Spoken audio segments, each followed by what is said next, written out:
सगळे जे ज्यांच्या भाषणासाठी उत्सुकता आहे, मला असं वाटलं तसं नाहीये. आता फार उशीर झालेला आहे आणि बऱ्याच बायका इथून जात आहेत, तर तसं नका जाऊ. लगेच आपण कार्यक्रम संपवतोय. शांतपणे बसा. बरं आहे, कार्यक्रम इतक्या वेळ छान चालला, महिलांनी अवॉर्ड घेतले आणि एका एका ताईंनी सांगितलं की आम्हाला कष्टाला लोक आठवण करतात, पण आमच्या मागे कोणी थाप मारत नाही. आज मग आपल्या सगळ्यांनी मिळून महिला शेतकऱ्यांना आपण अवॉर्ड दिलेला आहे. तो चांगला कार्यक्रम शांतपणे संपू द्या. थोड्या वेळातच आपला कार्यक्रम संपेल. मला माहिती आहे 2 तास झाले, तर आता लगेच संपवायचा आहे. आजच्या कार्यक्रमात आलेले म्हणजे माझ्यासाठी ते खूप महत्वाचे गेस्ट आहेत. NRCP चे डॉक्टर राजीव मराठे साहेब. आणि डॉक्टर साहेब, मला असं फार वाटलं, आपण ज्यावेळी दीप प्रज्वलन करत होतो तर इथे जे फोटो आहे, बऱ्याच लोकांना माहिती पण नसेल, पण हे स्वामीनाथन साहेबांचा फोटो आहे. आणि त्याच्या दीप प्रज्वलन का केलं आपण, तर भारत देशात असा पहिला सायंटिस्ट होता, वैज्ञानिक होता, ज्यांनी असं सांगितलं की भारताच्या शेतकऱ्यांना दाम तुम्ही पूर्ण देत नाही. म्हणजे शेतकऱ्यांना जर भाव मिळाला नाही तर देशाची गरिबी हटणार नाही, असं सांगणारे हे पहिले वैज्ञानिक होते. नंतर शरद जोशी आले, जे आम्हा सगळ्यांनी म्हणले, आम्ही त्यांच्या चळवळीत होतो. पण मला अभिमान वाटला की आज किसान दिवस दिवशी आपण त्यांना हात घातला. आणि मला असं सांगायचं खूप अभिमान वाटतं की मी कॉलेजमध्ये होते त्यावेळी मी त्यांना भेटले होते.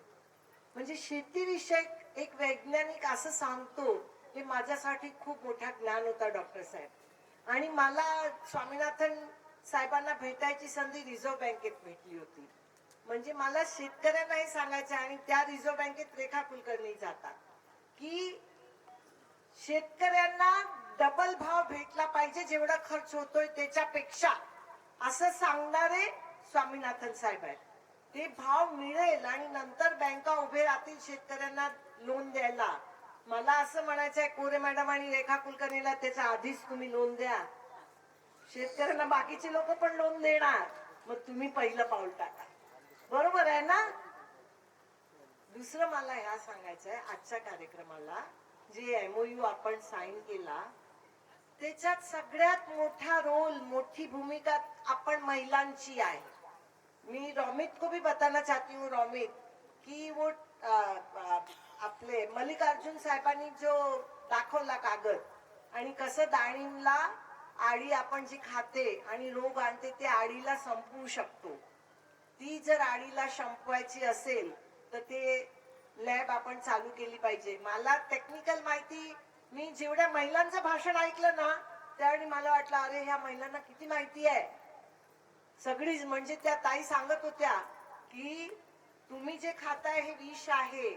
मला असं वाटत होतं ऐकून की ह्यांचा भाषण मुंबईत ठेवलं पाहिजे, आणि मुंबईची लोक ज्यावेळी डाळिंब बघून असं म्हणतात ना, ह्याला दाग आहे, हे असं आहे, हे तसं आहे, तर त्यांना सांगायला पाहिजे की तुम्हाला हे लक्षात आलं पाहिजे की तुम्ही ज्यावेळी खरेदी करता त्यावेळी तो विचार न करता आपल्या पोटात काय जातं त्याचा विचार करा.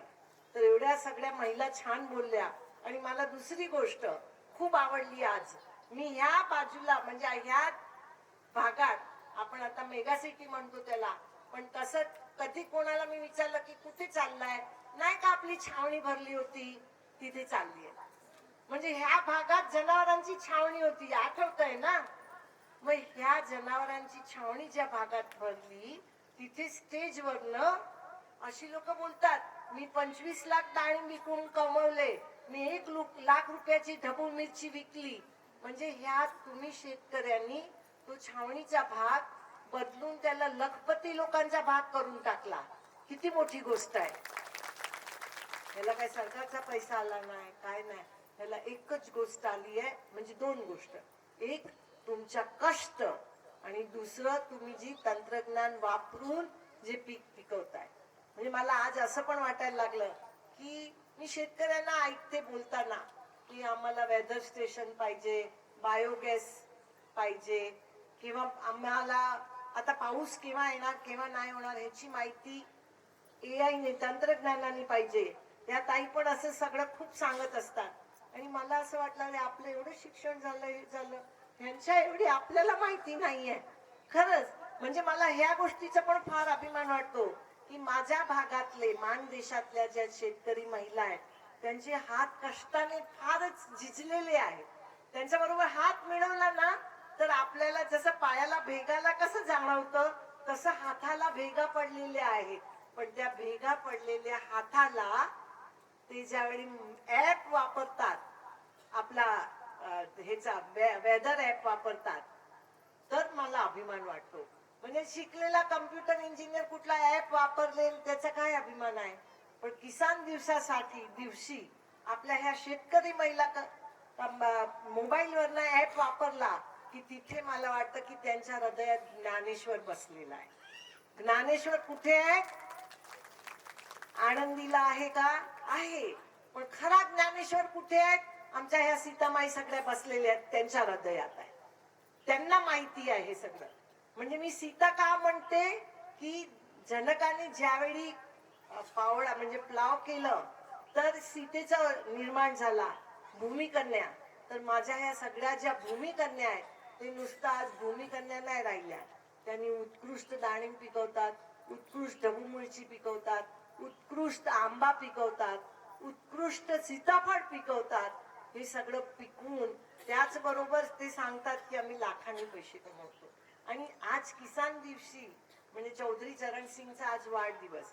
खरं मला हे पण तुम्हाला सगळ्यांना सांगायला फार अभिमान वाटतो की मी कॉलेजमध्ये एमकॉम करताना चौधरी चरण सिंगच्यात गेले होते.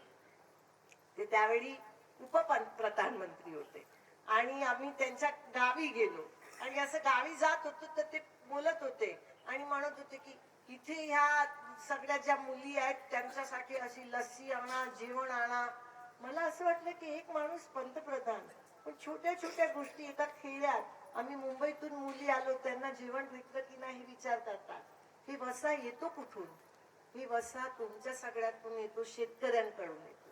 आपण ज्यावेळी ज्ञानेश्वराला आनंदीला जात असतो तर तसं म्हणत असतो ना की आपला हात नेहमी असा असावा, असा नसावा, असा असावा. पण हे ज्ञान की आपला हात असा असावा, हे नेहमी असा हात ठेवणारा कोण आहे? शेतकरी आहे ना. म्हणजे अन्नदाता शेतकरी आहे. पण मला आज फार आनंद वाटतो, फार अभिमान वाटतो की आता शेतकरी फक्त अन्नदाता नाही राहिला. आता आमच्या शेतकरी भगिनी ह्या तर फळाच्या राण्या झाल्या, ज्याला क्वीन ऑफ फ्रुट्स म्हणतात.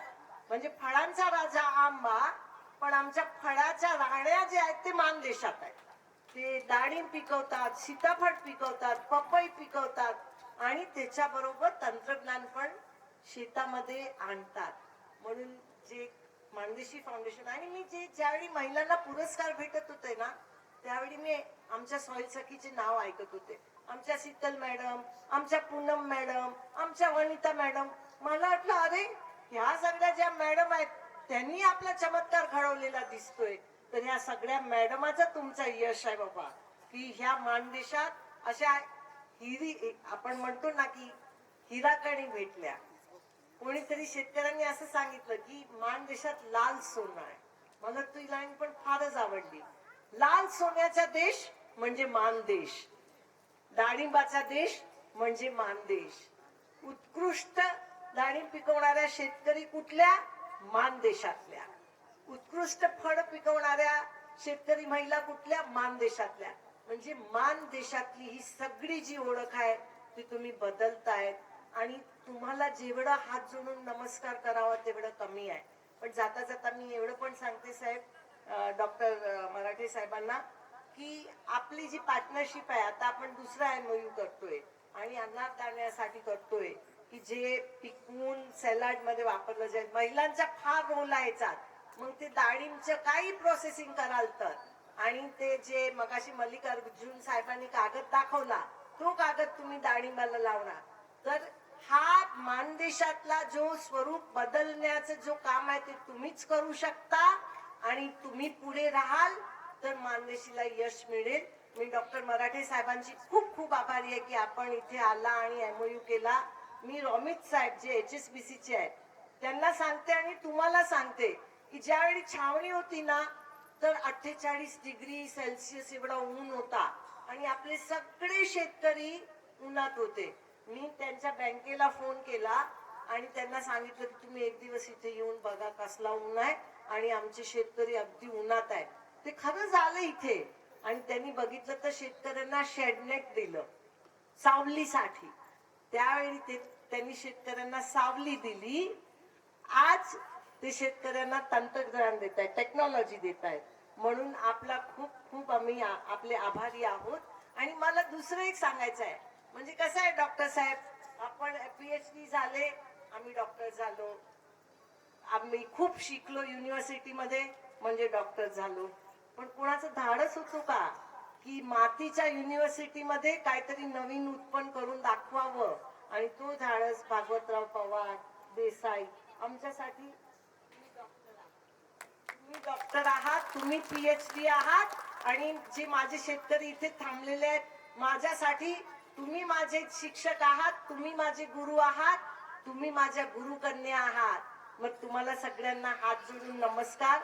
खूप बरं वाटलं आणि हे काम आपण असंच जोराने पुढे नेऊ. आज आपण इथे बसलोय. मला खात्री आहे तुम्हाला सगळ्यांना मुंबई युनिव्हर्सिटी बोलवणार, दिल्लीवाले बोलवणार आणि काही महिलांना तर सांगते तुम्हाला विदेशात बोलवणार की आम्हाला शिकवा आता. नमस्कार. धन्यवाद मॅडम.